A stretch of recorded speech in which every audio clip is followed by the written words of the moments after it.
kagabi. Kita rin tayo, malas lang tayo kagabi. Naku. Gaganto-ganto eh. Baka mamaya isara talaga natin yung bar na yun.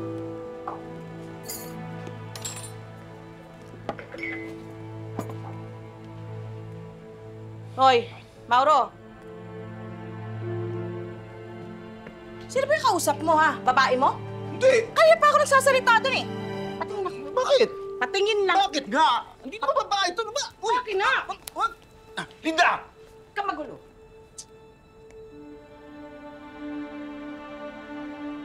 May utang ka?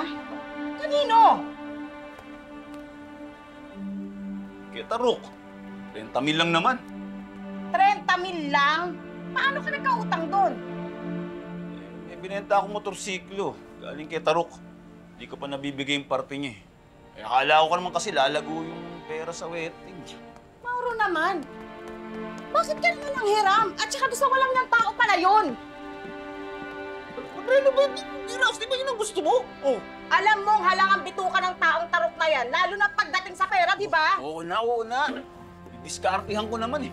30,000 lang yun eh. Huwag mo sabihin kay Ponggay ah. Mamaya, puntahan pa nun si Tarok. Lumaki pa yung gulo. Kilala mo naman yung anak ko. Ha? Ano yung narinig kong bungangaan ninyo, ha?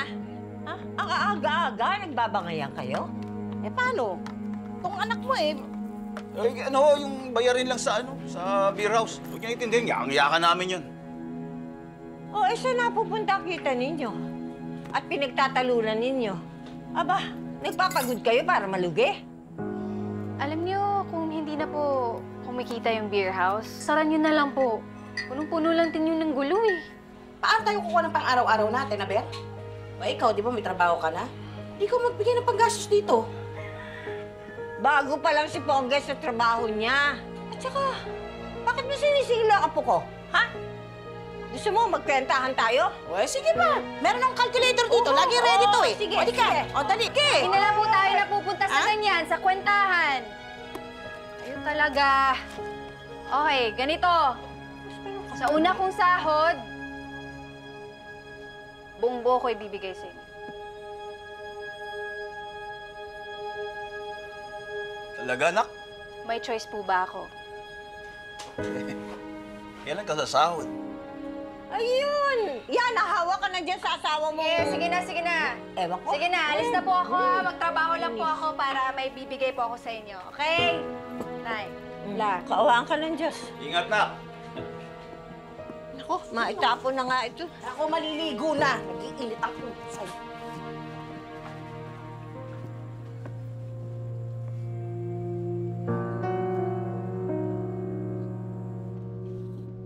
Miguelito?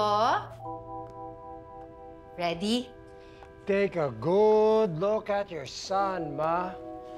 You're looking at the most gorgeous mayor Manila's ever seen. Pinaka-gorgeous. Pinaka-mabango. Pinaka-the best na mayor ng Maynila. At proud na proud ako sa'yo. Ikaw ang mayor ko, Mayor Miguelito. Ma, you look worried. May problema ba? Yung kasing kampo ni Tanggol, nagre-reklamo daw, gusto ng recount. Mga delulu, di ba? Tangkapin na nila. Only I deserve to be called mayor, Ma. Kaya nga. Pero hayaan mo, ginagawa ng paraan ni Roberto. As he should. Di ako nag-aalala sa kasong yan, Ma. Kitang-kita naman, di ba?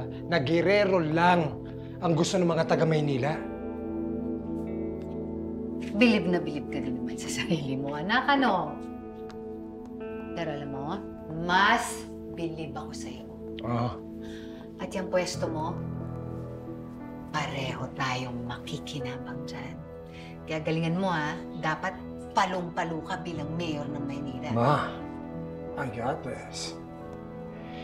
Papatunayan ko sa lahat ng mga taga-Maynila na hindi nila sinayang mga boto nila sa akin, Ma.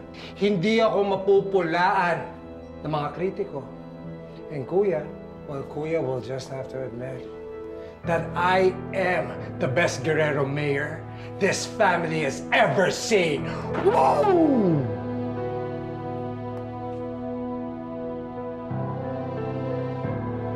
Oh, Roda, nakabihis ka. Saan ka pupunta? A-attend ako doon sa outtaking ng mananalo sa Maynila. Ano? Pupunta ka sa panunumpa ng mga taong hindi naman totoong nanalo? Yung mga sinungaling na yan? Kuning, labag na labag nga sa kalooban ko eh. Pero nanalo ang makonsehalis ni Tanggol. Ako ang campaign manager. That is my duty. Kailangan ko umattend. Kailangang malaman nila na hindi lahat naniniwala sa kanilang mga kasinungalingan. Roda, sasamahan ka namin ni Tinde. Sasama ako, Roda. Maaaring nagwawagi sila ngayon dahil nanalo sila. Pero gusto kong malaman nila na hindi nila tayo mapapatahimik kahit kailan. Tayo na. Halika na. Diyos ko, halina kayo. Dali na. Dali. Don Julio, kamusta na pakiramdam nyo? Eto, masakit pa rin ang katawan ko. Mga ayop talaga yung mga pulis na yan. Sigurado ako. Hindi pa dito matatapos yung kalbaryo natin.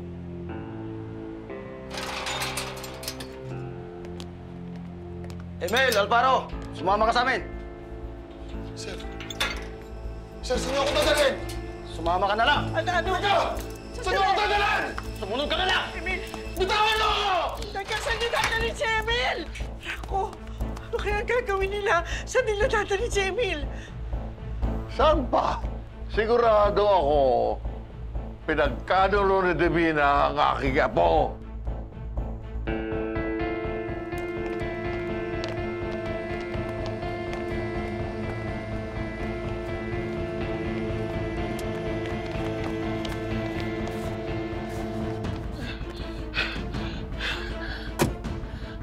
Saan nila tayo dadalhin, Boss Divina?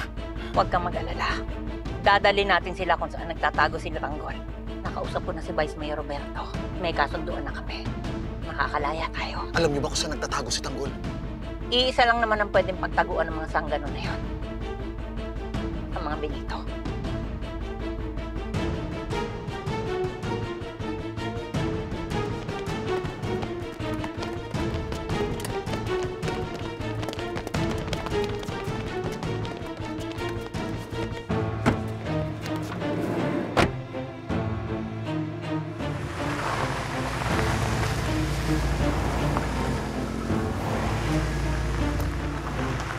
Cars are ready. We're good to go. Perfect. Jackie! Ma'am, na yun. Ay, sus, nakalimutan mo ang pinaka-importante mong props. Ma, what the hell am I gonna do with that? Masisira yung forma ko niyan eh. Look at this parong, ma.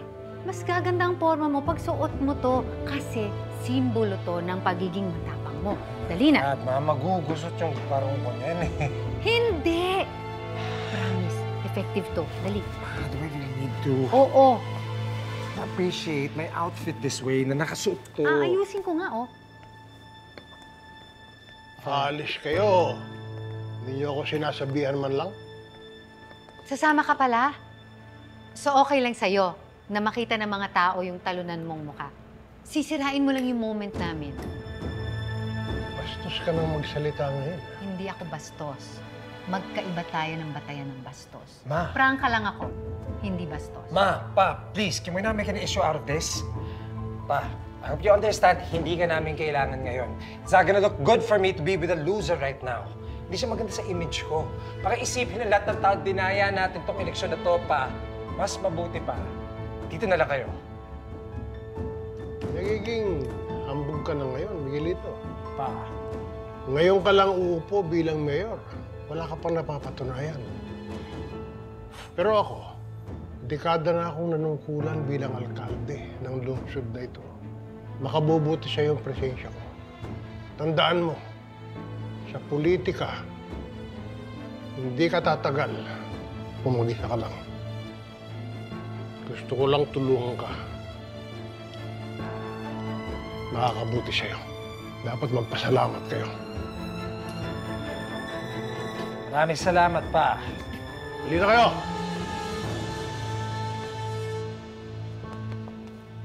Halika na.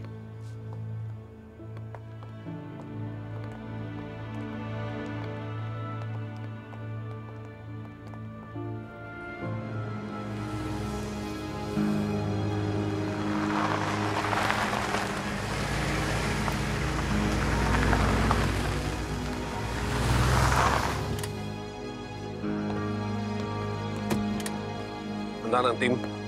Na, pare.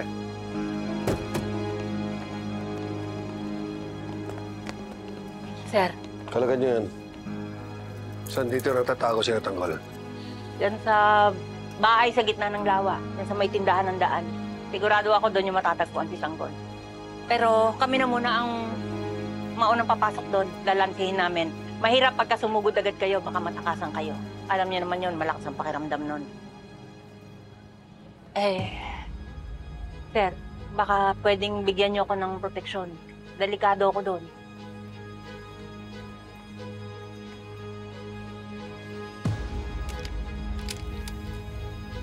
Huwag mo kaming tarantaduhin, Divina, ha? Baka naman timbrehan mo si Tanggol para lumaban sa amin. Maayos ang pakikipag-usap ko kay Mayor Roberto. Pag niloko ko siya, negosyo ko at buhay kong kapalit. Ako nang bahala kay Tanggol. Malaki rin ng praso sa akin yan. Kalagan niyo na si Emil. Hindi, dito lang yan. Para may kailangan ka pang balikan sa amin. Wala akong tiwala sa mga sanggaro katulad niyo. Sige na, balik niyo na yan. Pantayin niyo mabuti, ha? Sige na. Babalikan ka ta, Emil. Tara. Bravo team, doon na si Divina sa location ng target. Talasan yung mga mata niyo, ha?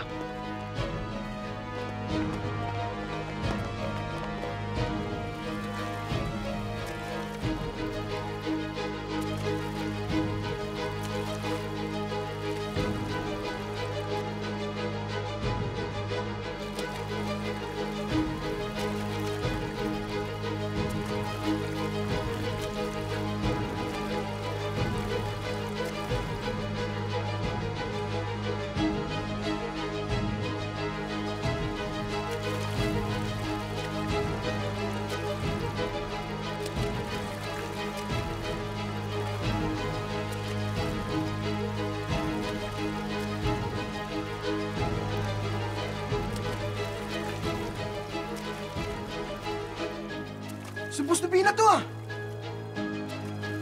Oo nga no. Anong ginagawa niya dito?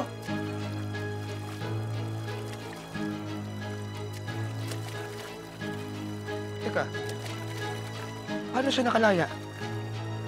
Teng!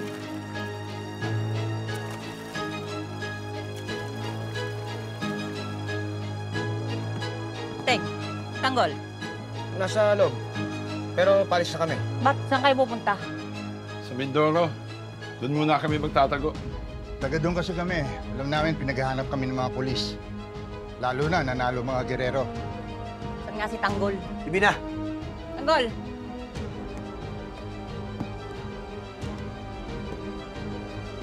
Ano ka nakalaya? Piyansa ako.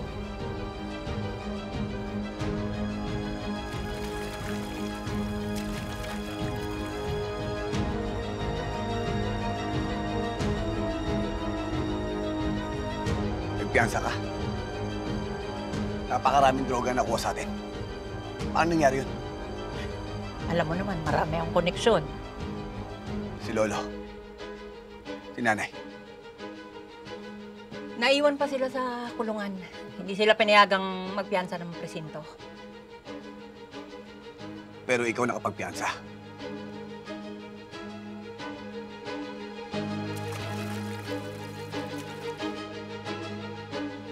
Boss Divina, parang imposible yata yun, ha? Tanggol, mukhang delikado to. Parang palit ulo to, ha?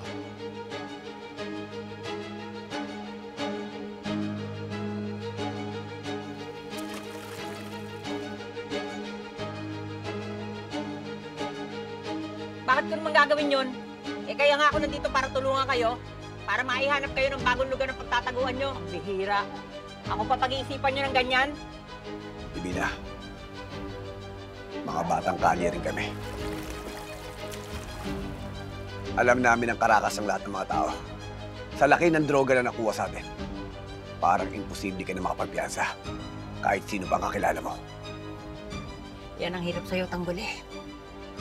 Paniniwalaan mo kung anong maisip mo.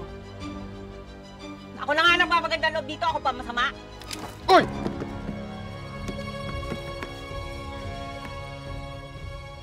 Ano ibig sabihin nito? Kailangan ko munang iligtas ang sarili ko.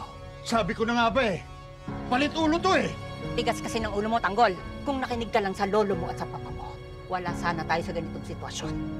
Ayop ka, Divina. Itinuring ka namin kaibigan. Tapos ilalaglag mo lang kami. Pasensyahan tayo, Tanggol. Pero kailangan kong mabuhay. Ililigtas ko muna ang sarili ko kaysa sa inyo.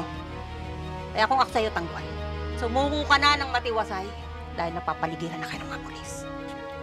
Boss Divina!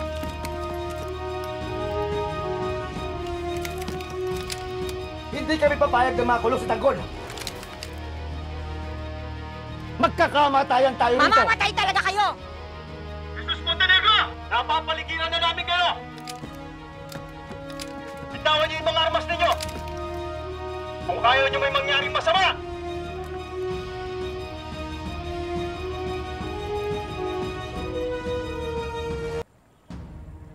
Huwag na kayong manlaban kung ayaw niyong mamatay kayo lahat dito. Wala akong pakialam, Divina, kung mamatay kami lahat. Pero isa lang ang sasabihin sa'yo, Divina. Sisiguraduhin ko na mauuna ka sa amin. Sama kita, Tanggol.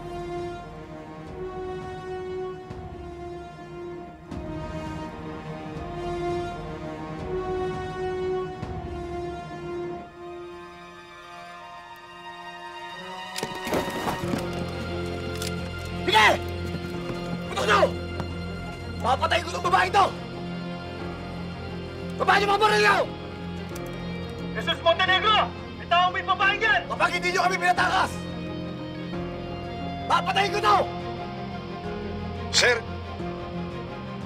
hindi susuko yan. Lalaban ang mga yan. Babae niyo mga baril niyo! Mas mabuti pa, unahan na natin. Ratratin nyo na!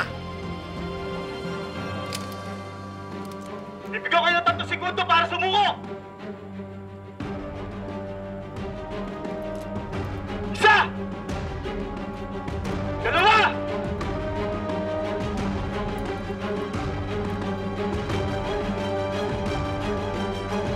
Tatlo! Open fire!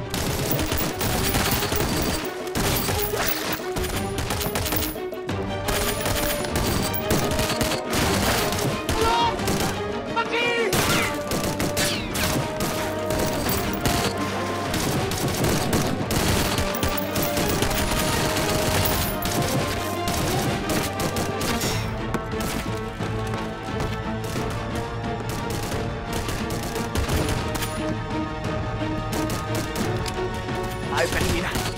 Traitor ka! May araw ka rin sa amin. Babalikan kita!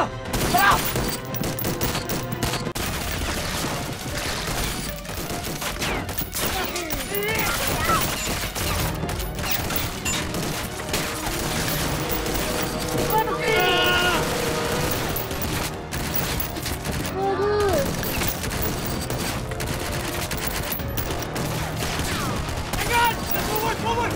Papalapit na sila!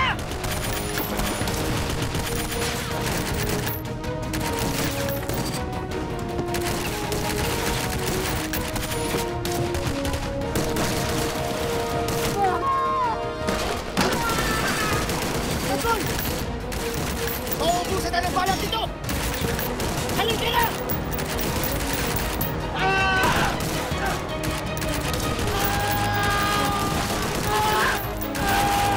Ano mo? Tara!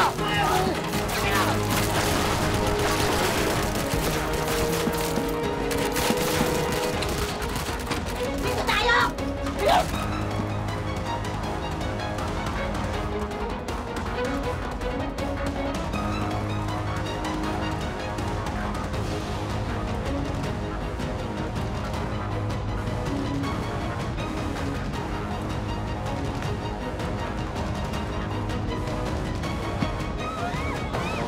Tara, dito! Dito!